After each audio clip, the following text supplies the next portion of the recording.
Et bonjour à tous et bienvenue sur la Deckquisition. Aujourd'hui, il est l'heure pour le tant attendu nouvel épisode de, dites-le avec moi, Mercredi médiocre. Aujourd'hui, on va parler de l'un des archétypes les plus médiocres de Yu-Gi-Oh! L'un des archétypes où, à la sortie, les gens ont fait « Ouais, ok, je vous écoute ». Et après, les cartes sont sorties, et les gens ont fait « Ce deck, malgré tout le support qu'il a reçu, a été victime de la plus grosse flemme générale de la population. » Honnêtement, je pense que c'est la faute de Konami. Je pense vraiment que ce deck a été designé par des trouillards qui avaient peur que ce deck soit peut-être un peu trop fort. Aujourd'hui, on va parler de Force S. Donc Force S, c'est un deck qui est sorti dans Blazing Vortex, l'extension la plus oubliable de 2021, si ce n'est qu'il a apporté Pot de Prospérité, qui est la meilleure carte du jeu apparemment. Et à côté de ça, on a eu cette bouse. Mais néanmoins, je suis l'un des rares qui a été intéressé par le deck et qui l'a construit. Donc, après 2 ans, il est temps pour moi de faire une vidéo dessus. Donc dans cette vidéo, je vais d'abord présenter chaque carte de l'archétype, pourquoi elles sont soit bonnes, soit mauvaises, et en quoi l'archétype était original, et pourquoi il a fait un gigaflop. Petit disclaimer, cette vidéo ne va pas chercher à vous décourager de jouer l'archétype si vous l'aimez bien, mais plutôt de montrer les erreurs de design que font parfois Konami, et comment, avec pas grand chose, le deck pourrait être bien meilleur. Donc, S-Force. Le lore de cet archétype, c'est que c'est une agence interdimensionnelle composée de soldats surentraînés venant de toutes les dimensions qui ont pour but d'être la police. Si vous demandez contre qui se battent les voleurs du temps, eh ben ils se battent contre les S-Force. Si vous vous rappelez bien du texte de Psy-Frame Driver, eh ben vous vous rappelez que il s'enfuit des S-Force.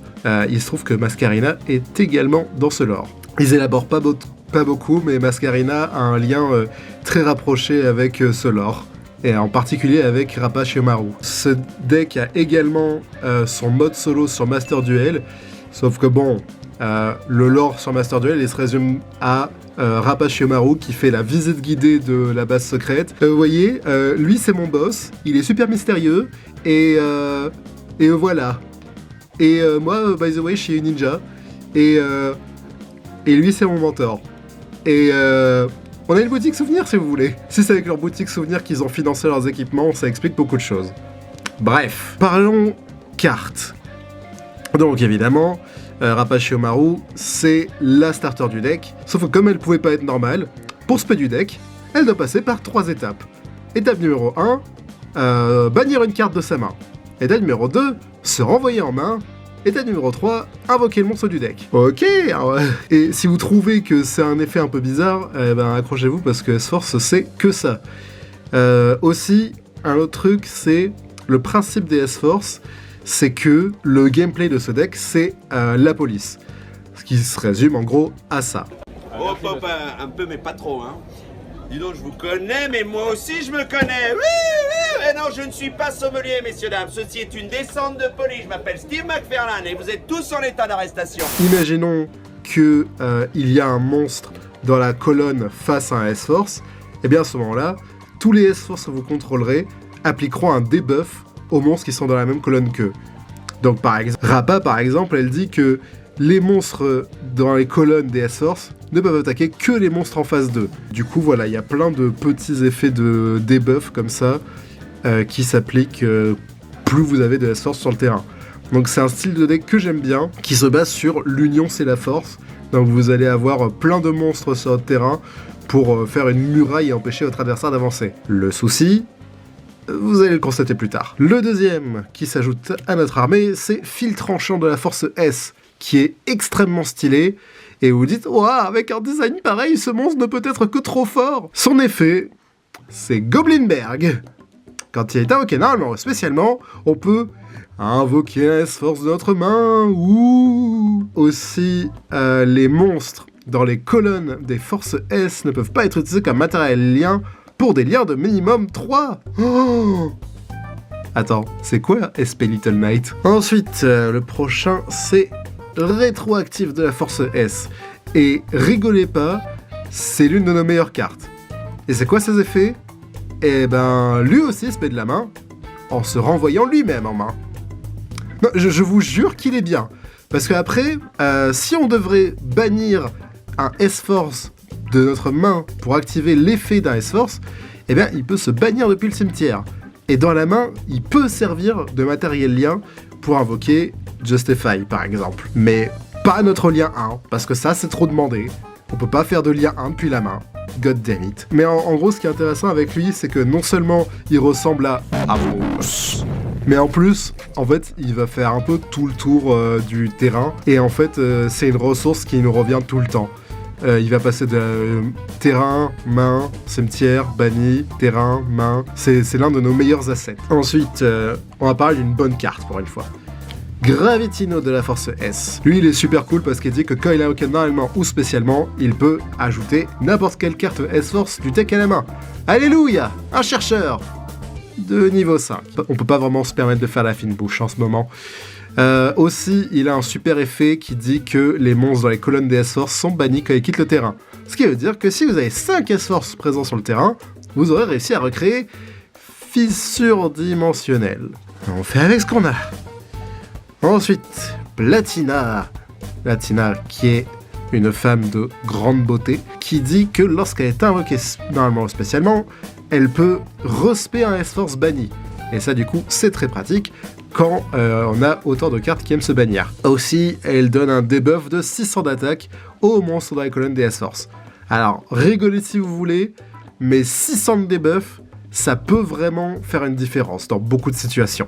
Ensuite, on a Aura Fist, qui est Space Cowboy, référence à Jamiroquai. Donc, lui, eh ben, c'est Ghost Dog.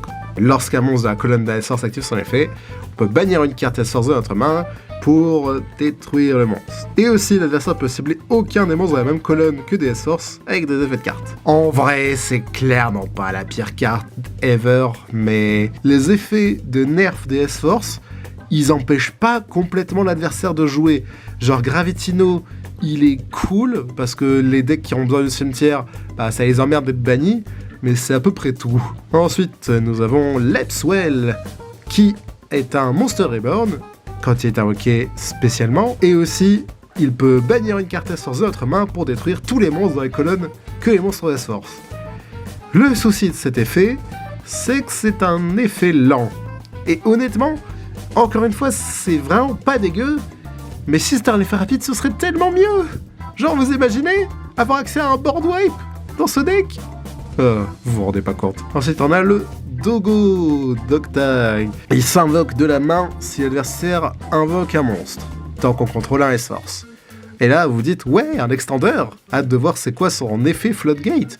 Eh bien, il dit, durant la main phase, l'adversaire ne peut pas activer les effets des monstres dans la même colonne que les S-Force, mais seulement pendant notre main phase. Il pouvait vraiment pas donner un bon effet Floodgate à ces monstres. On pouvait pas avoir un bon deck S-Force, ce serait trop leur demander. Non mais vraiment, si cet effet c'était pendant toutes les main phases, ce serait bien. Ça forcerait l'adversaire à rentrer en battle pour se débarrasser de nos monstres. Et là on dégage les monstres adverses, ce serait cool. Mais non, fallait que ce soit que pendant notre main phase. Surtout qu'en plus, il s'invoque que pendant le tour adverse. Vous voyez un peu la douille. Rassurez-vous, j'ai gardé le pire pour la fin. Professeur Digama de la Force ES. Vous constaterez que je n'ai même pas slivé la carte parce que je ne le joue pas dans le deck. Alors que c'est une target à téléporteur d'urgence. Comment ça se fait que je crache sur un monstre à invoquer gratuitement depuis le deck? Parce que c'est le pire monstre de l'archétype. En gros, le debuff, c'est que chacun des monstres à la même colonne qu'un S-Force ne peut pas changer sa position de combat. Mais attention, si lui il est invoqué dans la main ou spécialement, on peut cibler un monstre et changer sa position de combat. Ouh. Il est si nul. Comment un monstre avec un design aussi fou peut être aussi nul? Passons en magie et piège. Donc pour le magie, on en a que 2, et elles sont bonnes. On a la tête de pont de la force S, qui est un terrain, qui tuto à l'activation. Ok, bah c'est cool, c'est tout ce qu'on demande à un terrain de nos jours. C'est quoi son effet bonus? Lorsqu'un monstre attaque un S-Force, dans la même colonne, on peut faire en sorte que notre monstre ne soit pas détruit par le combat. Mais attention, on peut faire cet effet qu'une fois, hein. Haha, ça serait trop fort sinon. Alors après, je sais pas, ça n'empêche pas l'adversaire d'attaquer d'autres monstres. Enfin, sauf si on a Rappa, mais Rappa elle se renvoie en main pour faire son effet. Donc ensuite on a Confrontation qui invoque spécialement S-Force de la main. Cool. On a déjà 3 monstres qui font ça dans l'archétype. Ça pouvait pas invoquer d'autre part, je sais pas moi, du deck. Ensuite, elle peut ajouter un S-Force du cimetière à la main. Et ça, c'est nos 2 seules magies d'archétype. Ouais, c'est dur la vie. Les decks sont vraiment pas tous créés à force égale, je vous jure. Je sais que c'était en 2021, que c'était une autre époque. Mais vous savez quoi d'autre est sorti en 2021 ? Ensuite, on a Spécimen de la Force S qui peut réinvoquer un S-Force qui est banni ou dans le cimetière. Et aussi on peut la bannir dans le cimetière pour bouger un S-Force de colonne. Ouais, ok, pourquoi pas. En vrai, c'est pas une mauvaise carte. C'est un bon Monster Reborn. Et vu qu'on joue un deck contrôle, c'est pas très grave que ce soit sur un piège. Donc, en vrai, on prend.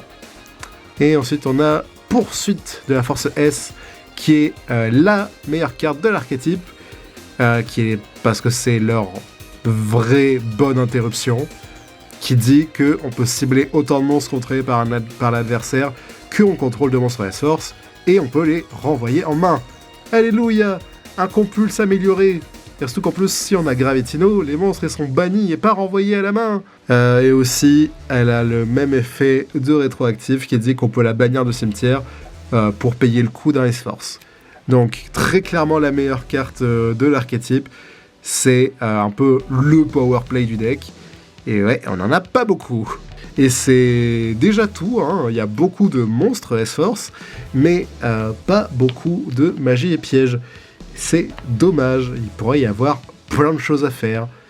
On a un tout petit peu d'extra deck. On a Justify, qui est une Ligue 1-3, qui a comme particularité de ne pointer nulle part chez nous. Et du coup, même si ça pointait chez nous, on peut pas invoquer dans ces zones. Une fois par tour, il peut cibler un monstre, annuler ses effets, et potentiellement le déplacer dans une zone qu'il pointe.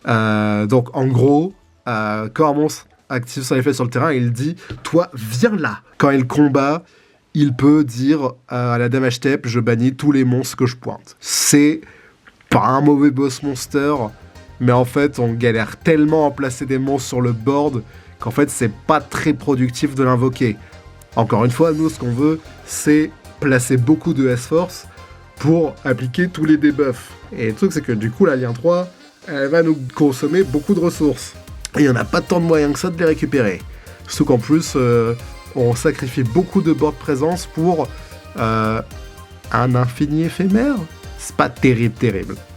Et ensuite, on a une Lien 1, Chasseuse de nuit. C'est la dernière carte de support. D'habitude, quand un archétype de merde reçoit une Lien 1, eh ben, cette carte peut le propulser en méta contender, parce que les Liens 1 d'habitude c'est super fort. Qu'est-ce que fait cette Lien 1 ? Eh bien, elle dit les monstres dans les colonnes des S-Source ne peut pas cibler le monstre dans sa colonne avec une attaque. Ce qui signifie que si on a elle et Rappa sur le terrain en même temps, l'adversaire ne peut pas attaquer. Ok, pourquoi pas. Ensuite, pendant la main phase en effet rapide, elle peut cibler un S-Force qu'on contrôle, le renvoyer dans le deck, puis invoquer un S-Force banni. On était si près du but. Il fallait faire l'inverse. On bannit un S-Force du terrain et on se paie du deck. C'est comme ça qu'on réussit une Lien 1. Putain, on a déjà Platina pour respect du bannissement. On a déjà Spécimen pour respect du bannissement. On ne veut pas plus de recovery. Une Lien 1, c'est un starter. Pas... Mais en vrai, parce que c'est une Lien 1, elle est quand même forte, parce que ça permet d'avoir des trucs à reborn du cimetière, et des ressources qui reviennent. Et en vrai, ça ne s'arrête pas là non plus, parce qu'il y a des cartes en plus qui sont dans le lore S-Force, mais qui ne sont pas... qui ne portent pas le nom de S-Force. On commence avec Petit Monde, que vous connaissez forcément. Et oui, effectivement, le monstre sur Petit Monde, c'est Justify. Car oui, on remarque que tous les S-Force possèdent des types, attributs et niveaux différents. Donc ça explique pourquoi Petit Monde a été designé autour de cet archétype. La blague, c'est qu'on le joue même pas dans S-Force parce que on n'a pas vraiment d'intérêt à le faire. Il n'y a pas de monstre S-Force qu'on veut à tout prix tuto. Ensuite, on a la petite bagarre sortie dans Dune qui dit « Choisissez 2 zones monstres main inutilisées dans la même colonne.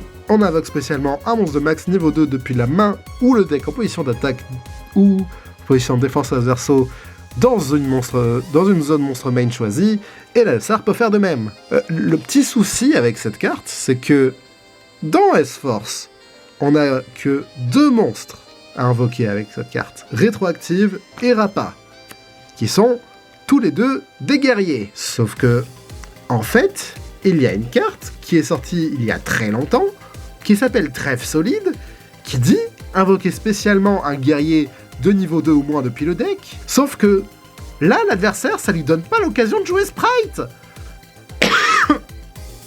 Non mais vous vous rendez compte ? Ils ont fait une version pire de Trèfle Solide en 2023. Bon, en réalité, je suis un peu vache parce que si vous jouez des meilleurs monstres que des S-Force de niveau 1 ou 2, eh ben, cette carte, elle peut être bien. Mais le fait que vous donnez l'occasion à l'adversaire de sortir une ressource du deck, c'est trop dangereux. Genre, à moins que vous soyez persuadé que l'adversaire joue 0 Effect Veiler, 0 Sprite ou 0 Jet Synchro, ben la carte, elle a quand même ce risque. Donc voilà. Et évidemment, j'ai gardé le meilleur pour la fin, il y a une 3e carte, tout aussi petite, mais qui a fait un pas de géant dans Yu-Gi-Oh! C'est Petite Chevaleresse. Oui, cette carte, c'est Rappa. Vous vous rendez compte un peu ? On est passé de starter du pire archétype sorti en 2021 à meilleur lien 2 du jeu. Comme quoi, au final, les gars, perdez jamais espoir. Si vous trouvez que votre archétype de cœur est nul, n'oubliez pas qu'un jour, il est possible qu'il devienne une staple jouée dans 100% des decks.